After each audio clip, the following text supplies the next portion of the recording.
ریاست تو فحاشی اور یعنی بے حیائی پھیلاتی ہے، ریاست تو لوگوں کو آپس میں لڑاتی ہے، ریاست تو جعلی ڈگری والوں کو اپنا MNA اور اپنا نمائندہ بناتی ہے، ریاست تو بھارت کے لیے ریڈ کارپٹ ریسیپشن دیتی ہے، مذاکرات کا موقع اس کو دیتی ہے، ریاست میں تو امریکہ کو اندر آنے کی اور پالیسیاں بدلنے کے راستے کو اپنایا ہے۔ ریاست کب جہاد کا اعلان کرے؟ ریاست تو جہاد کے بھی خلاف ہے اور لوگوں کی اصلاح اور ان کی ضرورتیں پورے کرنے کے بھی خلاف ہے۔ اس پورے پس منظر نامے میں اس کو بیان کرنا مقصود نہیں ہے، بلکہ جس بات کی طرف بار بار میں عرض کر رہا ہوں اسی طرف توجہ دلانا مقصود ہے کہ جماعت اسلامی کی جد و جہد میں شامل ہو جائے۔ جماعت اسلامی کی جد و جہد ہمارے معاشی مسائل کے لیے بھی ہے، ہمارے تمدنی اور تہذیبی مسائل کے لیے بھی ہے، ہمارے سیاسی اور دور رس مسائل کے لیے بھی ہے، اور ہماری یہ جد و جہد پوری امت مسلمہ کی بحالی، اس کے منصب اور اس کے مقام کے مطابق اس کی حیثیت کی بحالی کی جد و جہد ہے۔ اس اعتبار سے اس جد و جہد میں ساتھ دینا، بڑے پیمانے پر کام کرنا، اپنے ایمان کی پکار پر لبیک کہنے کے مترادف۔ نعرہ تکبیر، اللہ اکبر، لبیک لبیک، اللہم لبیک، لبیک لبیک، اللہم لبیک، نعرہ تکبیر، اللہ اکبر، نعرہ تکبیر، اللہ اکبر، بات بتاؤ، بات بتاؤ، اے لوگو، یہ کام تیرے، اے لوگو، ملک کو تیرے، اے لوگو، ملک بچا لے، اے لوگو۔ دیکھیے، مولا تو ملک بچائے گا، اب تک بھی اگر بچا ہوا ہے تو اسی نے بچایا ہے، لیکن لوگوں کو اپنے حصے کا کام کرنا، بندوں کا کام بندگی کرنا ہے، جد و جہد کرنا ہے، اپنے حصے کی ذمہ داری پوری کرنا ہے،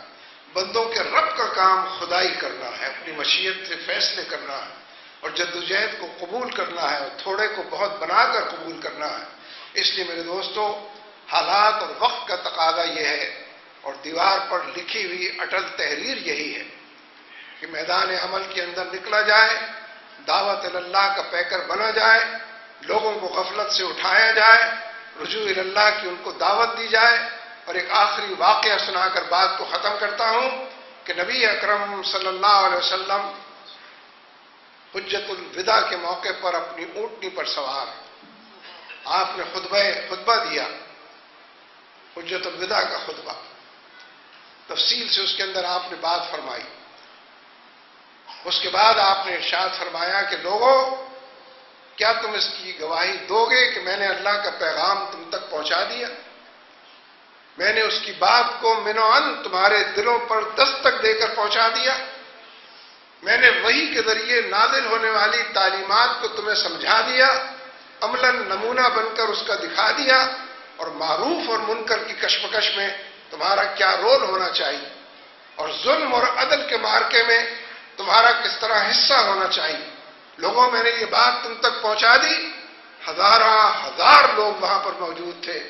سب نے بآواز بلند کہا کہ اللہم، کہ آپ نے اس پیغام کو پہنچا دیا، آپ نے اس کا حق ادا کر دیا، دعوت کا حق بھی ادا کر دیا، رسالت و نبوت کا بھی حق ادا کر دیا۔ یہ گواہی لوگوں سے لینے کے بعد آپ نے اپنی شہادت کی انگلی کبھی آسمان کی طرف اٹھاتے تھے، کبھی لوگوں کی طرف لے جاتے تھے، اور پکار پکار کر کہتے تھے اللہم اشہد، اللہم اشہد، اے اللہ گواہ رہیو، اے اللہ گواہ رہیو کہ سارے لوگ مل جل کر یہ اعلان کر رہے ہیں کہ میں نے تیری بات تو تیرے بندوں تک پہنچا دی۔ ہمیں یہ کام اسی طریقے سے کرنا، آپ کی اتباع کرنی ہے، آپ کی پیروی کرنی ہے۔ یہ تبصرے ہوتے رہتے ہیں کہ لوگ خراب ہو گئے ہیں، اگر واقعی یہی رائے ہے تو خرابی کو دور کرنا ہے۔ لوگ نابلد ہیں، ان کو ان کے اندر واقفیت پیدا کرنا ہے۔ لوگ ناواقف حال ہیں، لا علم ہیں، ان کو علم تک پہنچانا، واقفیت ان کی بیدار کرنا ہے۔ لوگ اپنے گھروں کے اندر بیٹھ گئے ہیں، ان کو گھروں سے باہر نکالنا ہے، اور بڑے پیمانے پر جد و جہد کا خوگر بنانا ہے۔ نعرہ تکبیر، سبیلنا سبیلنا، کہ نبی اکرم صلی اللہ علیہ وسلم ان تمام حوالوں سے ہمارے سامنے اپنی سنت چھوڑ کے گئے ہیں، اپنے رویے بتا کر گئے ہیں، اور حالات کی خرابی سے نجات پانے کے لیے ظلم اور مہنگائی اور بربریت اور لاقانونیت اور بے روزگاری اور افراتفری سے نجات دلانے کے لیے آپ جس جد و جہد کو چھوڑ کر گئے ہیں اس کو اپنانے کے لیے جماعت اسلامی آپ کے لیے پیغامبر بن کر کھڑی ہوئی ہے.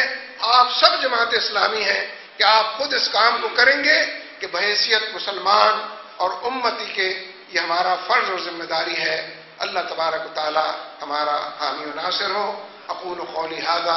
استغفر اللہ لی لکم ولسائر المؤمنین وآخر دعوانا ان الحمد للہ رب العالمین.